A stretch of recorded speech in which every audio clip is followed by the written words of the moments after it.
اعوذ باللہ من الشیطان الرجیم بسم اللہ الرحمن الرحیم فمن يعمل مثقال ذرة خیرا یرہ ومن يعمل مثقال ذرة شرا یرہ۔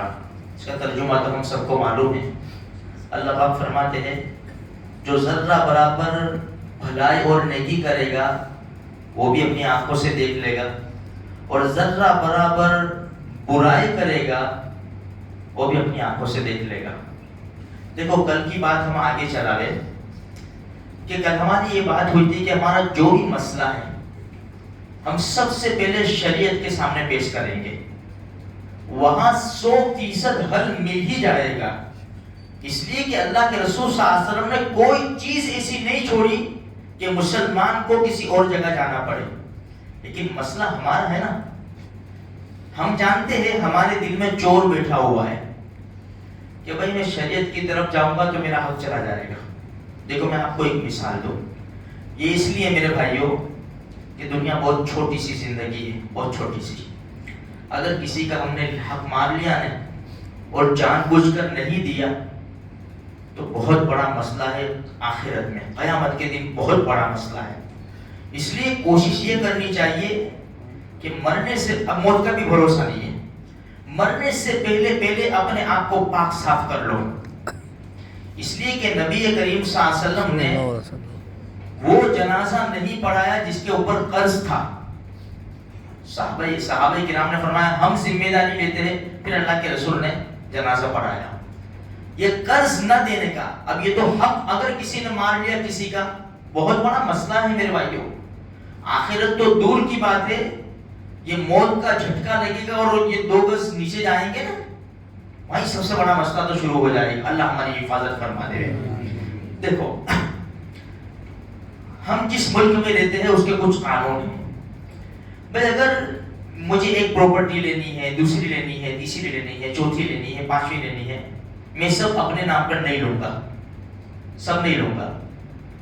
بھائی 2-3 ہو گئی پراپرٹی، اب میں کیا کروں گا؟ دوسری لینی ہے، بیوی کے نام پر لوں گا، اپنے بڑے بیٹے کے نام پر لوں گا، پھر دوسرے بیٹے کے نام پر لوں گا۔ ہوتا اصل مالک باپ ہی ہے۔ گورنمنٹ کے قانون کے اعتبار سے دیکھو، قانون بھی وہی بناتے سکھاتے بھی وہی ہم کو، بھائی ایسا کرو تمہارے نام پہ مت لو، تمہارے بیٹے کے نام پہ لو۔ قانون بھی وہی بناتے اور راستے بھی وہی سکھاتے۔ بھائی گٹکا بھائی نہیں بیچ سکتے، تو نہیں بنا سکتے، کوئی بھی نہیں کر سکتے، بند ہوا نہیں ہوا نے، راستہ انہوں نے بتایا کہ بھائی تمباکو اور یہ سپاری الگ کر دو، اور لوگوں کو بزی کر دیا، بس وہ مکس کر کے ہلاتے ہی رہتے ہیں، سمجھ میں آئی نہیں، راستے وہی بتاتے ہیں۔ تو خیر یہ راستہ انہوں نے بتایا کہ بھائی تمہارے نام پر لو گے تو سیدھا تمہارے گھر کے اوپر چیکنگ آ جائے گی اور مسئلہ آ جائے گا، تو تمہاری اولاد کے نام پر لو۔ اب باپ نے اولاد کے نام پر لیا تو اس کا مالک تو باپ ہی ہے نا، بیٹے نہیں مالک۔ اب باپ کا انتقال ہو گیا، اب مسئلہ یہاں آتا ہے میرے بھائیوں، بڑے بیٹے کو سب پتا ہے، اس کے بعد والے بیٹے کو بھی پتا ہے کہ یہ جو ملکت میرے نام پر ہے نا، یہ میری نہیں ہے، میں اس کا مالک نہیں ہوں، میرا باپ اس کا مالک ہے۔ یہ تو گورنمنٹ کے قانون کے اعتبار سے میرے باپ نے میرے نام پر کی ہے، لیکن اب مفتی صاحب کو مسئلہ پوچھنے جائیں گے، مولوی صاحب کو دارالعلوم پہ جائیں گے تو مسئلہ کھڑا ہو جائے گا، یہ تو میری ہے، میری ہے، میرے نام پر ہے۔ اب کورٹ کیا فیصلہ کرے گی؟ کورٹ تو یہی فیصلہ کرے گی نا، بھائی جس کے نام پر ہو وہ فیصلہ، ظاہر کے اوپر فیصلے ہوتے ہیں نا، جس کے نام پر ہو تو یہ جائے گا دارالعلوم میں، نہیں جائے گا کسی مولوی صاحب مفتی صاحب کے پاس، یہ مسئلہ پوچھنا نہیں جائے گا، یہ سیدھا کہاں جائے گا؟ کورٹ میں جائے گا۔ جیسے بھائی بہنوں نے اچھل کود کی، بھائی میرا ہمارا حق دو، کائے کا حق؟ کون سا حق؟ یہ دکان ہے، مکان ہے، اب بھائی میرا ہے، یہ تو میرے نام پر ہے، اب کیا کر سکتے چھوٹے بھائی بہن؟ کچھ کر سکتے ہیں؟ کچھ بھی نہیں کر سکتے۔ چلو یہاں کھا لیا، لیکن کب تک کھائے گا انسان؟ 50 سال 60 سال، اس کی اولاد 100 سال کھائے گی، مسئلہ کیا آئے گا میرے بھائی؟ تو ہم تو شریعت کے محتاج ہیں، جو ہمارے دل میں چور چھپا ہوا ہے نا بہت بڑا مصیبت میں ڈال دے گا میرے بھائیوں، بہت بڑی مصیبت میں ڈالے گا.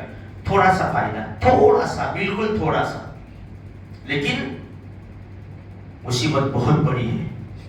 اس لیے سب سے پہلے شریعت کا قانون ہم جانتے ہیں. ایک سوال کے جواب میں فرمایا استفت قلبک، تیرے دل سے پوچھ، سب سے بڑا مفتی تیرا دل ہے. اس لیے ہوتا ہے نا بعض مرتبہ فتویٰ اور مسئلہ ہوتا ہے، مفتی صاحب کو پوچھنے تو جائیں گے، لیکن نیت کیا ہوتی ہے؟ اگر کوئی راستہ نکل جاتا ہے میرے فیور میں تو ٹھیک ہے، ورنہ کرنا تو وہی ہے جو میں نے ارادہ کر لیا ہے. خالی مسئلہ تو ویسے ہی پوچھنا ہے، سمجھے نا میرے بھائیوں. دیکھو بہت تھوڑا سا فائدہ ہے، اپنے آپ کو پاک صاف کرنے کی پوری کوشش کرو. آتے کل ذی حق حق، رب نے سب کا حق ادا، یعنی سب کا حق بتا دیا. ہر ایک حق والے کو اس کا حق دے دو. ایسا نہیں کہ مال کے اندر ہی دوسرے بھی بھائی پڑوسی کا حق ہے، پڑوسی کو مال نہیں دیا جاتا، بلکہ پڑوسی ہماری تکلیفوں سے محفوظ رہے، ہماری مصیبتوں سے محفوظ رہے، یہ پڑوسی کا حق ہے. اس لیے میرے بھائیو تھوڑی سی فکر کرو، ورنہ یہ نمازیں، روزے، زکوٰۃ، حج، عمرہ سب دھرا کے دھرا رہ جائے گا. اگر حقوق العباد میں، اخلاق میں، معاشرت میں، معاملات میں کمی آئی نا، یہ کچھ بھی کام نہیں آئے گا. اس لیے فکر کرو، تھوڑی سی بوجھ پڑے گا دل کے اوپر، جس کا حق ہے اس کو ادا کر دو. اللہ مجھے بھی، آپ کو بھی، سارے مسلمانوں کو اس کی توفیق نصیب فرمائے.